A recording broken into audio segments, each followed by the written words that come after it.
All sports, all plays. Yeah. All sports, all plays. All sports, all plays. 365, we making up plays. You talking the game, get you through the days. We're high in the court, the dime in the lane. Variety topics, living the same. All presentation, sports information. Hitting the airways, taking the nation. All sport, all plays, they work in your faces. Grace at the field, so tie the laces. All sports, all plays.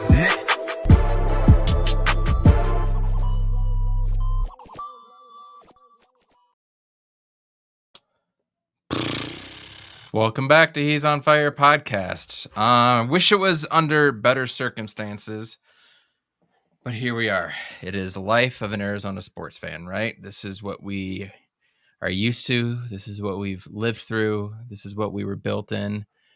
And honestly, I wish I had some words of encouragement. I wish I could say, yeah, it's because of this. Yeah, it's because of that. But honestly, you know what? Last night, the Valley got punked.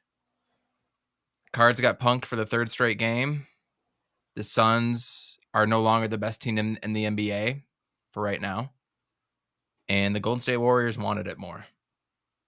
So we have some things we need to improve on. We have some things we need to do. Got my co-host here to join in my misery. Jay, how are we doing, man? I'm doing all right. Besides, our Arizona sports teams losing. For me, I had a really good Christmas, very heartfelt. My daughter experienced a lot of love for her first Christmas, so it was great seeing that. But what's up, Iverson? Merry Christmas. But mine was good. I know you two were going through some stuff with the fam and sickness and all that, but God bless all that. So, Ahmet, how are you doing, dude? Man, Christmas was rough because I got a booster shot and then I got my flu shot, one in each arm. And it knocked me out the entire Christmas Eve. Christmas was better, but I mean, it was, it is what it is. Honestly, the day was great, but I can't help but dwell on the two games that I had to watch that really just were painful at the end. And being on Twitter and listening, I even went to Warriors Reddit to see what they were saying. Oh, but I think I have some bright spots to pull out of it. All right, I do too. All right, well, Cardinals, get into it. We're gonna. I don't have anything good to say. At least for the Suns, I can say it's something. About a 45 minute podcast tonight. I just want to hit on some things. I'm gonna pull a Suns jam session of Matthew Lissy and John Voida. I'm gonna pop one here. I got a Allagash White. It's a Belgian style wheat beer, and I'm gonna enjoy this tonight while we have this conversation, this therapy session, if you will, about everything that went on. But, first and foremost, as I'm pouring this for the perfect head, pause, the Arizona Cardinals did make the playoffs for the first time since 2015. Yeah, we didn't clinch it, and we had to have somebody else win it for us, which really don't like using that term because we did go out and we did win 10 games and we earned every one of those games. So it's not like somebody else had to win it. You had to win 10 wins, and we found a way to win 10 wins throughout the season regardless. We're in the playoffs. I don't think we need to rehash anything last night. I really don't. There's nothing to rehash. It's the same stuff we've been talking about. And at this point, it's a sense of urgency, lack of effort, and poor play calling, right? And then execution after that. And discipline. Field goals. We could keep going, but we're not going to do that. But looking into next week, does anybody here think we have a chance to beat the Cowboys? Because for me, at this point, we just need to find a way to win a game. Find any way, shape, or form to win a game. Get some sort of confidence, sort of something.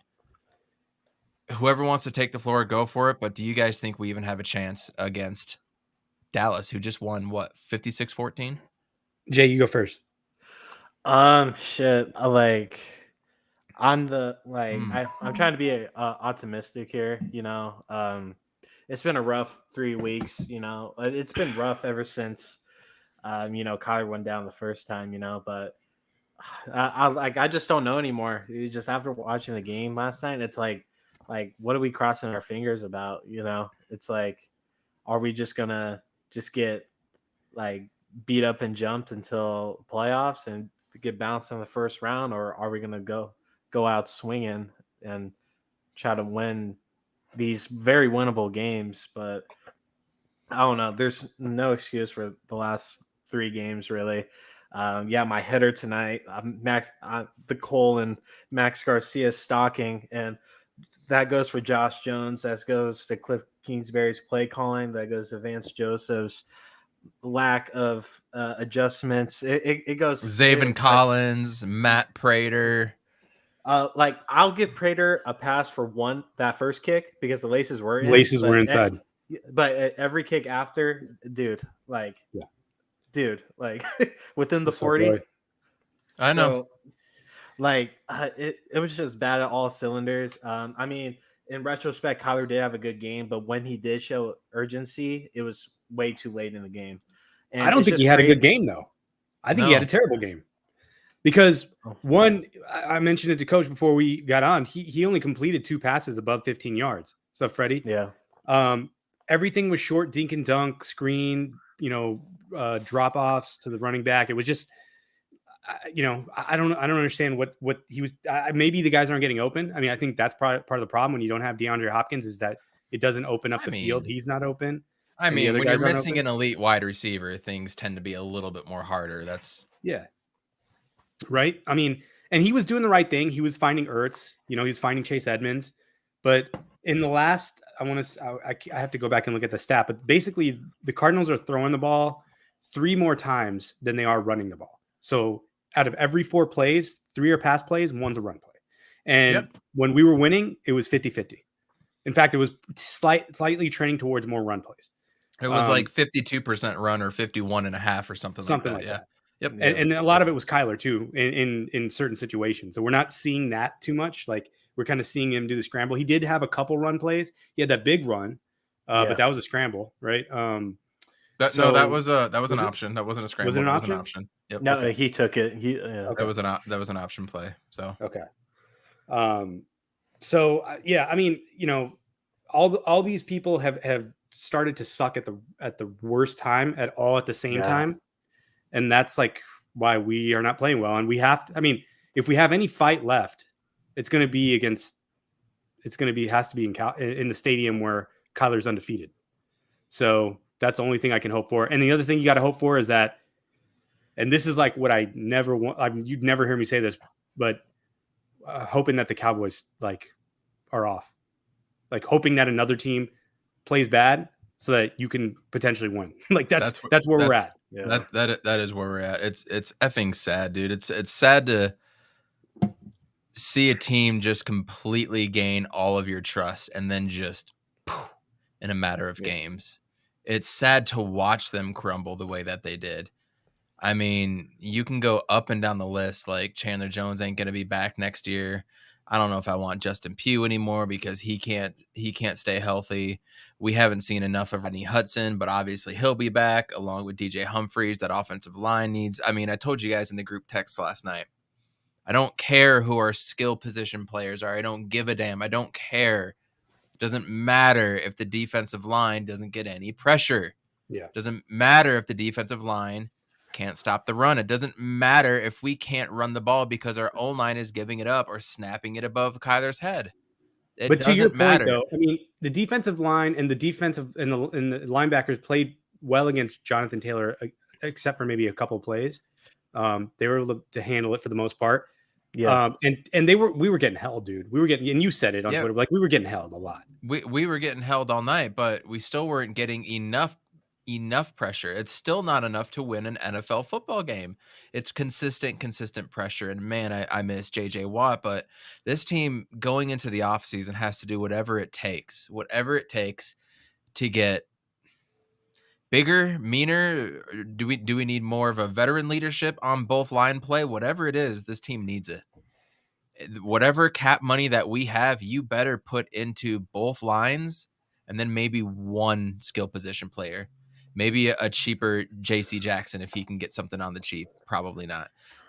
Maybe Emmanuel Sanders at the wide receiver position because I don't know if we want Christian Kirk back. But that's it. Go and draft the rest of those dudes. Draft another Rondale Moore and try to hit lightning. Draft another cornerback Marco Wilson, try to hit some lightning. It doesn't matter. It's this line play. The line play has been consistently up and down on offense, even when we were good, and it's been poorish to bullish on the defensive side, even when we were good. I don't care what we have to do. It's line play, line play, line play, and I'm tired of talking about it. I'm tired of people going on Twitter saying we need this receiver, we need this DB, we need this linebacker. No. Line play, line play, line play. Somebody asked earlier in the chat, and we're gonna get off the Cards in just a little bit, but JV asked, the Cards lose the next two and get a first round exit, should Cliff be fired? Only if Eric Bieniemy is available. To me, that's the only one I would go for. GM wise, I think Keim's done enough. I think he put together a great roster this year. Sorry, beer's already getting to me. But how is the beer?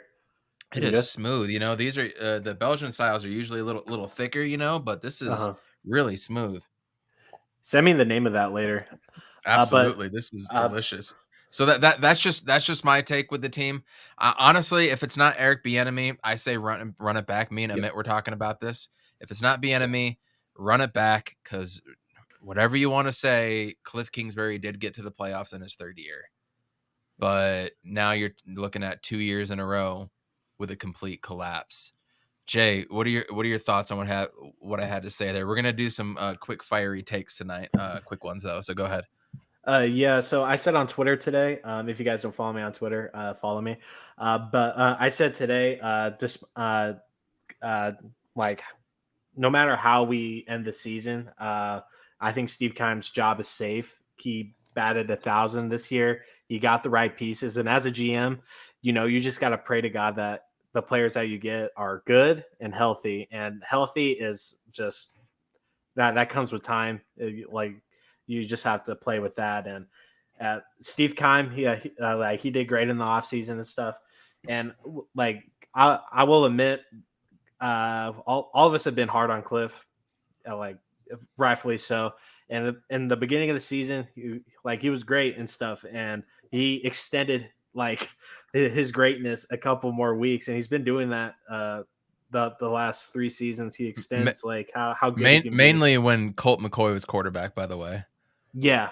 So like you said, it comes down to the line work. You know, it's just the offensive line is just getting blown through. They can't contain somebody for 2 seconds so Kyler can get set.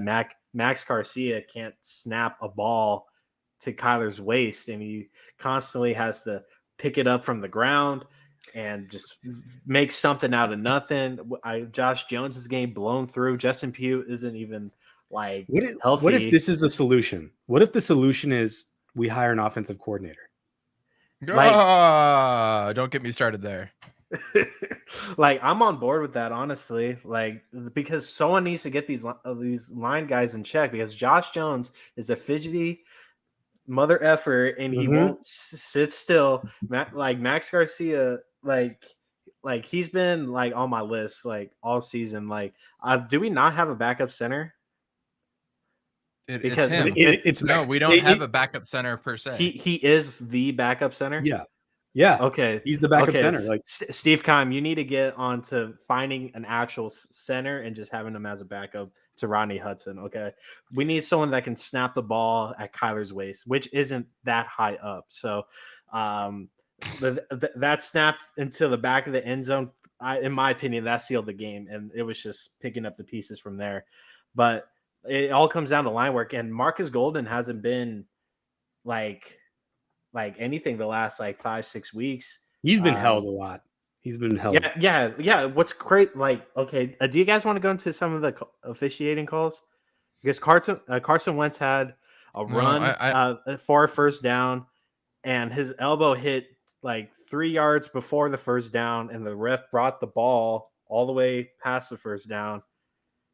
Yeah, I saw. I mean, there's a lot of stuff like that. I mean, look, like there's a lot of stuff, man. But did you guys watch All or Nothing in 2015 with the Cardinals on Amazon? Did you guys see that? Yeah, okay. Yeah. So Keim, he said it then. He's just like, back then, because what happened was same thing that happening to this team, except that team was a little bit more resilient, maybe better coached, maybe had better leadership, but maybe more veterans. But he basically was like, I didn't build this team with depth. I thought I did, but I didn't. Right? I think he's relearning that again. I think he thought he built this team with depth, but like Zaven Collins can't even get on the field. Or if he's on the field, I don't even know what he's doing. He's invisible. Alford goes down, and I said this in the preseason. I said at some point we're going to be relying on rookies in the secondary. Marco Wilson, right? We got rid of Tay Gowan, but what's that? I underrated the Alfred injury. I thought we would be able to fit in Marco, and Marco's just been bad, and Byron Murphy was terrible yesterday too. So the only player that played good on defense yesterday was Buda. Buda was everywhere. He was everywhere. Jalen Thompson was getting beat. Isaiah Simmons getting beat. Zaven Collins can't find the damn field. Joe Walker giving up 28-yard plays. Who is Hamilton? Who's this Hamilton guy? Practice squad players, man. Yeah, Hamilton's out of nowhere. Yeah. So, I really don't even know where to go with this. All I know is that they need to fight, scratch, claw their way to do absolutely anything to get a victory. At this point, that's all I know. They need to do anything, and they need to stay out of their damn way. Going back to Texas, this is where Cliff Kingsbury and Kyler Murray has had so much success. What a narrative it would be going into the last week of the year after just beating the Cowboys and maybe pulling out a 3 or 4 seed at this point, right? You never know. Rams could lose one game, and even if we win or whatever, I want to see this whole team playing against the Seahawks. This whole team needs to play even more. I'm glad there's one more game, and this isn't the final game of the year. This team needs to play. We've lost that privilege. That's gone. They need to play. They need to play together. I mean, that's one more game, hopefully, of Rodney Hudson and Kyler Murray getting on the same page for each other. You know what I mean? Yep. Yeah. They got to finish out this season with more. They got to be better prepared. They got to show effort, and they have to show more discipline. And a sense of urgency. Yes. Every that's play. What all that means. Yeah. All that together means that you guys are trying to win the last 2 games of the season. We don't need to have the freaking Rams getting us into the playoffs. That's ridiculous. I'm going to do some reverse juju. I'm going to say that we lose against the Cowboys. So I'm just because I've been saying we clear the rest of the season. So I say reverse psychology. We lose. We got to see what the line is on that game. Cowboys are probably favored by a lot after that Washington game. They have to be. That's a really good point. I am curious. And it's the Cowboys, and people are going to bet on them. Yeah. Nothing yet. No line yet. Okay. No line yet. Okay. No line yet. I'd venture to say at least 8.5. Ooh, that's high. Is it? We haven't scored 30 points in 3 or 4 games. I was going to say 6.5, but yeah. I'd say 5.5. But 10-5, they're 11-4. Remember when we were 8-2? Remember when we were 7-0? No. Just pathetic. Yeah, we all have bad taste in our mouth. We don't even want to talk about it. So let's move on to the 2021 Western Conference champion Phoenix Suns, who lost an absolute heartbreaker yesterday. And I'll admit it, just like all the players did. We got out hustled. We got out rebounded. Second chance points was up there. Points off of turnovers was up there. Transition defense, rebound the ball. We would have been right there. You take away a stupid technical foul on Chris Paul. You take away that point. You get a couple more rebounds. You get 2 more rebounds. You save 2 more points. And you play better transition defense, or you don't turn it over. It's amazing how in basketball a few little plays can come back and really bite you. But last night or yesterday during the day on Christmas Day, we got beat. We got beat straight up without Jordan Poole, without Clay, without Andrew Wiggins. Plain and simple. So the Phoenix Suns need another player that can get buckets on their own. Campaign was awful to start the game, finished nicely. Couple threes, a nice mid-range. He had a little floater finally off the backboard that looked good. But we need another player coming off the bench that can create their own. And to me, that's Eric Gordon. He don't need to be on the Rockets right now. To me, that's Eric Gordon, 100%. You can go a small ball lineup in the backcourt with Shamet, Gordon, Campaign. You can have Gordon handle it a little bit. You can have point book with Gordon. I think that's a player we need to get, and then we need another wing. We need Torrey Craig or Thad Young. That's who we need to go after. That's what I think we need. We need another player that can get their own. DeAndre Ayton ain't doing it. I'd love nothing more than Karl Anthony Towns, just for that reason. Wow. I would Dude, love he was unguardable last night. DeAndre Ayton. Yeah, DeAndre Ayton, when he got the ball, he was unguardable. every time he got the ball in the post, like he scored. Yeah, because who's guarding him? Smaller players. He had Looney on him. He had Looney or Draymond. Those are the two guys. Smaller players. Looney's what is Looney? 6'9". He's 6'9". 6'9", yeah. I it's an offensive league, man. It's an offensive league. I would love a guy that could do a step back three. That's a big guy like that. I would love a big guy that can consistently be able to make stuff happen on his own 15 to 18 feet from the rim. But that's not going to happen. That's not going to happen. That's Monty's system with Book and CP not dishing him the ball when he's hot. This has been like a reoccurring thing. Yeah. Yeah. But it's also we've seen DA get pushed around a little bit and not being able to get big bodied enough to receive a good entry pass too. And we've seen stone hands. We've seen that stuff as well too. But that really wasn't the issue yesterday. His finesse-ness around the rim kind of hurt us. His lack of aggression hurt us again. He needed to take a couple more up stronger. Because he got a few balls batted away that didn't count as shot attempts. He had 2 or 3 times where it just got batted away from his hands. I think most of the blame actually goes to Booker and CP, honestly. Booker for sure. Yeah, just the whole guard side, they let Lionel Richie just shoot whatever he wanted to. And like what is Kuminga doing? Like why with a team like this, you need to stay in front of him. And I get Curry gets to travel and shit. I know he gets to do like double step backs like Harden, and I get called for it. I know the moving picks are annoying as hell.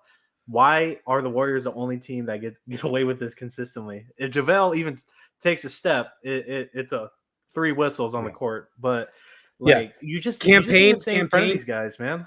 Campaign runs into a guy that's moving because he's moving into him, and they call him for the foul. Yep. Yeah.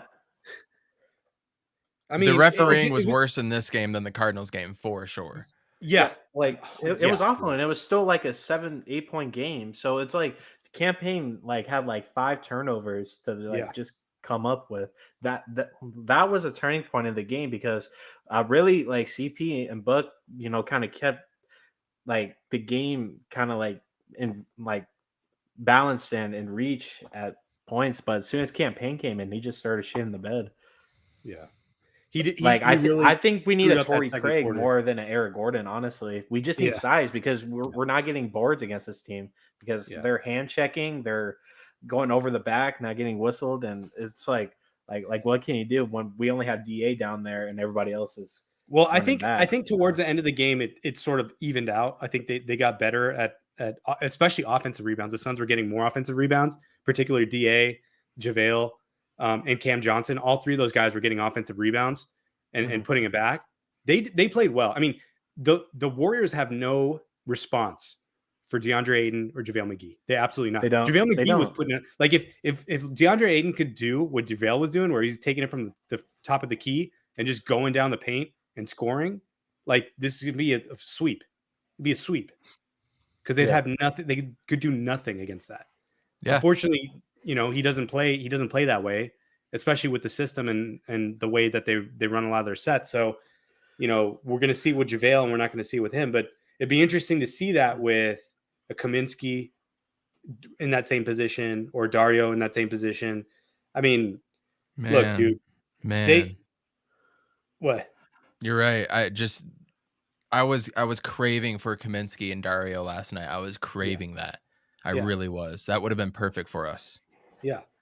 We just needed that balance. But the guys that the Warriors were playing last night, half these, Weatherspoon, I don't know who that is. Chioza, I think he was on the Nets. I don't know, maybe. I mean, some of these guys, they played really well. They played their hearts out. But are we going to see that again? Like, this is a regular season game. I mean, come on. Like we can go to the playoffs, and you can go back and look at Jokic, right? In the playoffs, he got bodied and put into he got stuffed into a locker by DeAndre, right?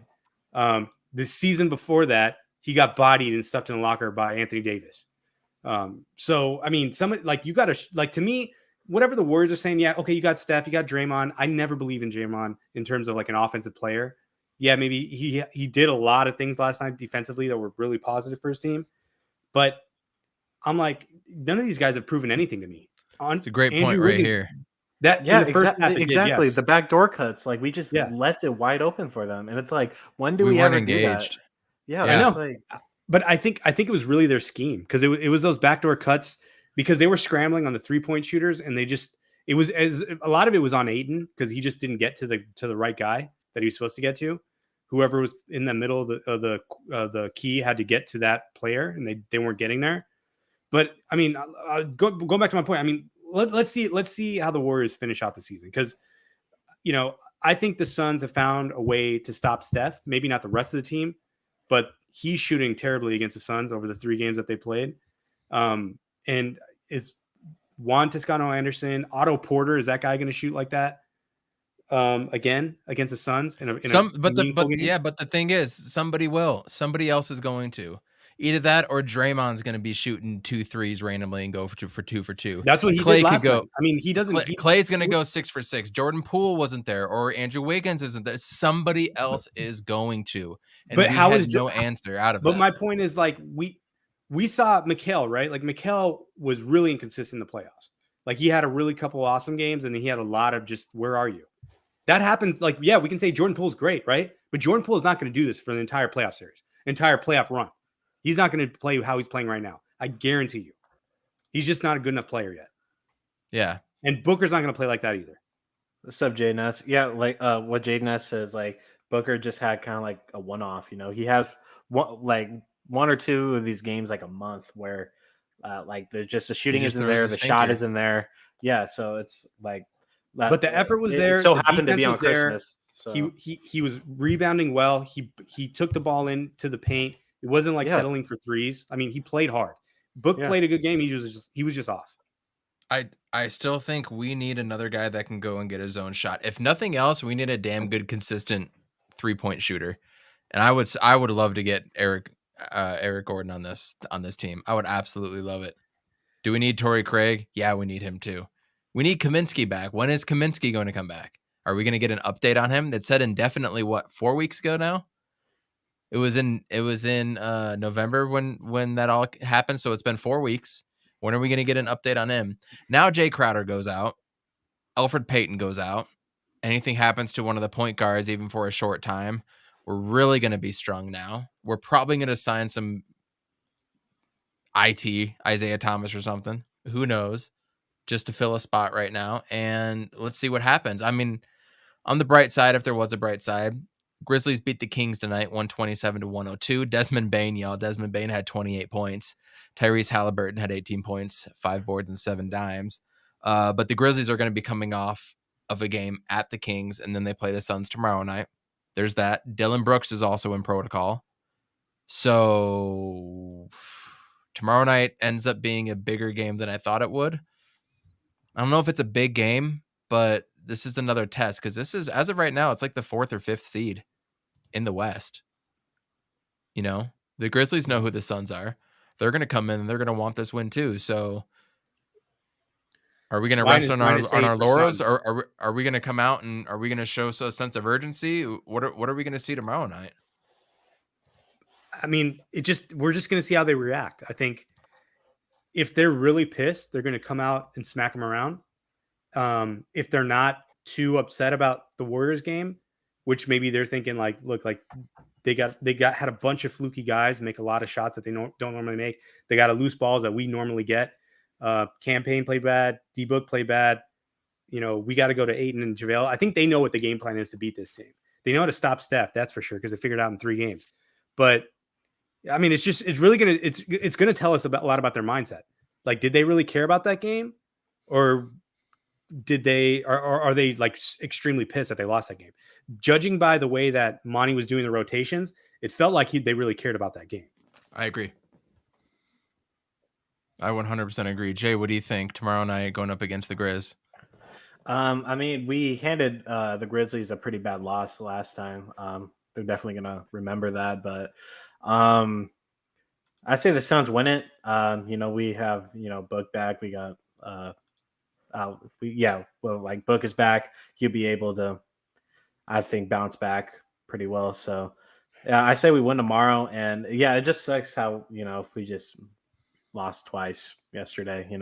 Our first Christmas game in like God knows how long. 12 years.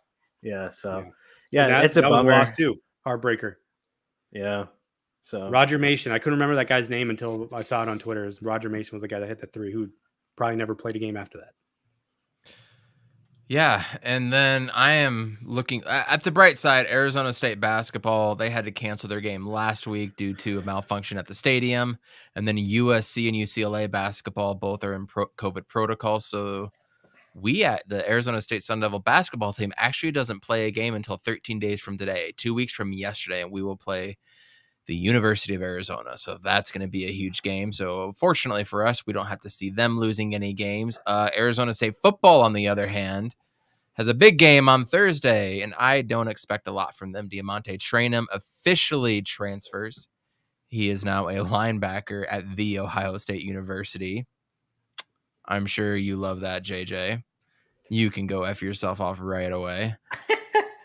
And I just don't have a lot of hope in Herm Edwards and the transfers that have already gone out. Whatever's left of this team, one of the top run defenses in Wisconsin, probably going to stop Ngata, but I hope Daniel has a great day. I hope Jaden Daniels does a few things that are unexpected. I'm not so high on them winning their bowl game either. Be nice to win the Vegas Bowl. It's the new age Vegas Bowl. It's not like the old one where you play the Mountain West. You actually play a decent Big Ten team, but I'm expecting more pain and sacrifice there. What else? Are they playing that one in the Raider Stadium? Mm-hmm. Yep. Nice. That's on Thursday night, so at least I'll be watching that game. That will be something to do, if nothing else. Got to wait to get our ass kicked in Dallas on Sunday at 2:30. So we got the Suns. We got the Suns tomorrow, Grizzlies. And they also play on Wednesday, a probably pretty pissed off Oklahoma City team again. It's going to be a weird couple days as a Phoenix fan. We're looking for all these crumbs to like chew on and to make ourselves full again. And then we get all this national respect. We got the world on us a few times with Sunday night football, Thursday night football, then Monday night football, Christmas Day.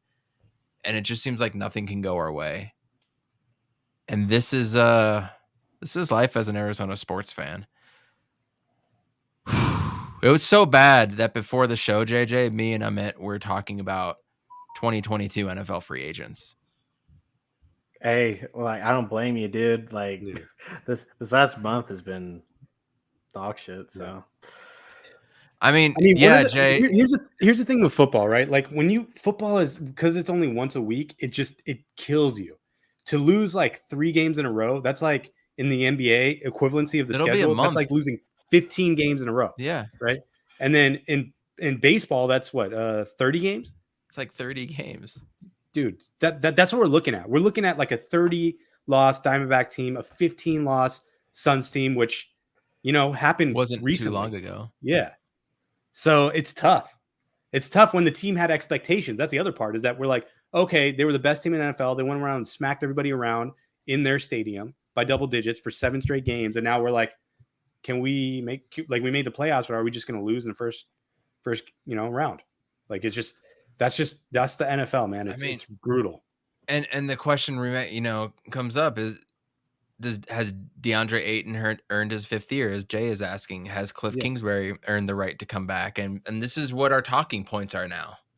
It's not, I think we can go into Dallas and do this. Oh, yeah, I think we're going to go 3-0 this week for the Suns. And no, these are the things we're talking about now.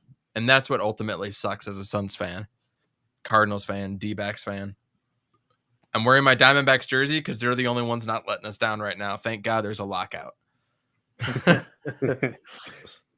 DA has earned his 5th year though.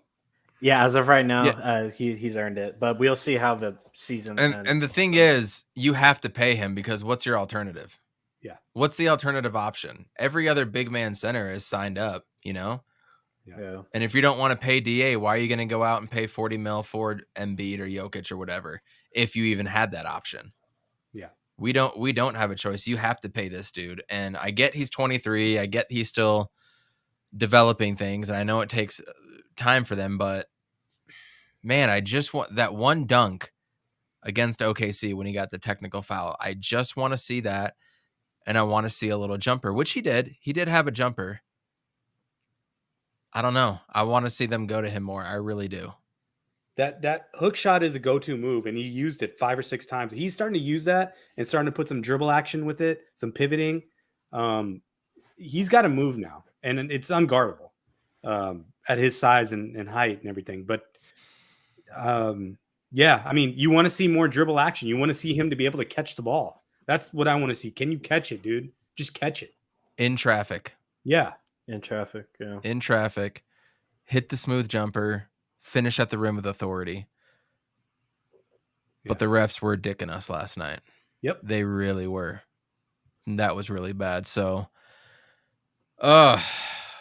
still sick to my stomach thinking about it.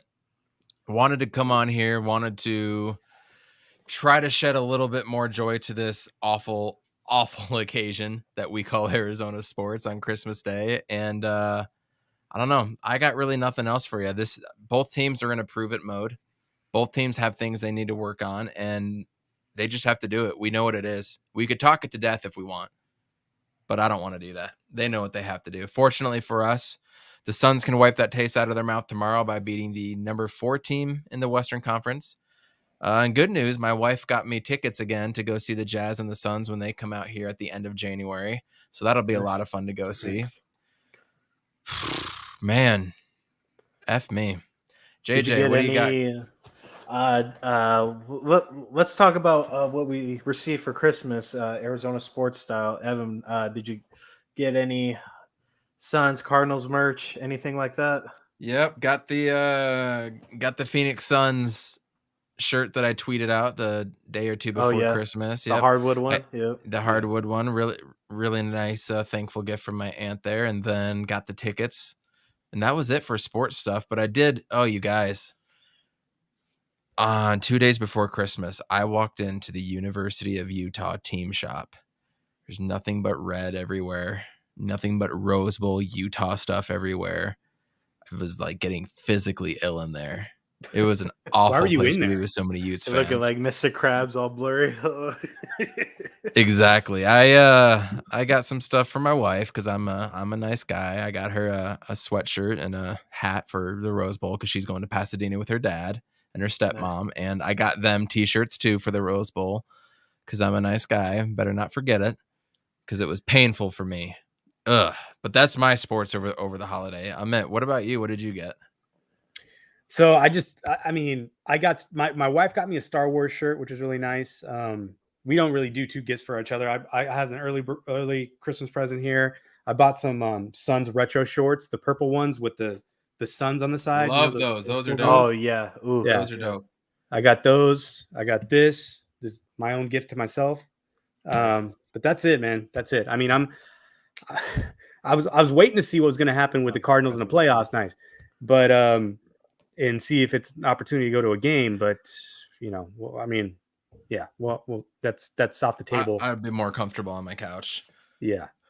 JJ, I saw an awesome tweet from you yesterday that you were able to give your mom a big ass TV. Yeah. Nice. Like I was saying, I couldn't fit it all in a 180 character tweet, but my parents divorced in 2016, and like she was a traditionalist mom for that whole span, the whole 16 years, but now currently 20, and like she had to like make her own cleaning business and do whatever she can. And the first Christmas after the divorce, she was only able to give me and my other siblings one present each, and it just broke her. And I'm finally in a position to where like I can really like spoil her and stuff. So I got her a Samsung 75-inch 4K TV. And Boom shakalaka! We shared a moment. It was very emotional. I'm not a guy that gets emotional like that, but it definitely hit different. And I got my pops a badass drill set from Home Depot. He's a dude with everything, and he didn't have drills, and he's like, I actually really needed these, and he started like using it like right away, mounting That's shit. dope. So. But I got Cardinals. I got a Cardinal shirt. I got this Sun shirt. It's like a dry fit. It's nice. I got a new gaming chair. There you go. My mom's got me. But I was surprised how much I got this year. I really didn't ask for anything like that, but my family just spoiled my daughter, and she's just filled with stuff right now. I'm still putting together shit, and my girl actually got me tickets to the Suns Nets game February 1st, and we're that'll be a good one. mid-level. Yeah, we're like mid-level, 10 to 12 seats away from the court, so that's gonna be fun. Her and I are gonna go.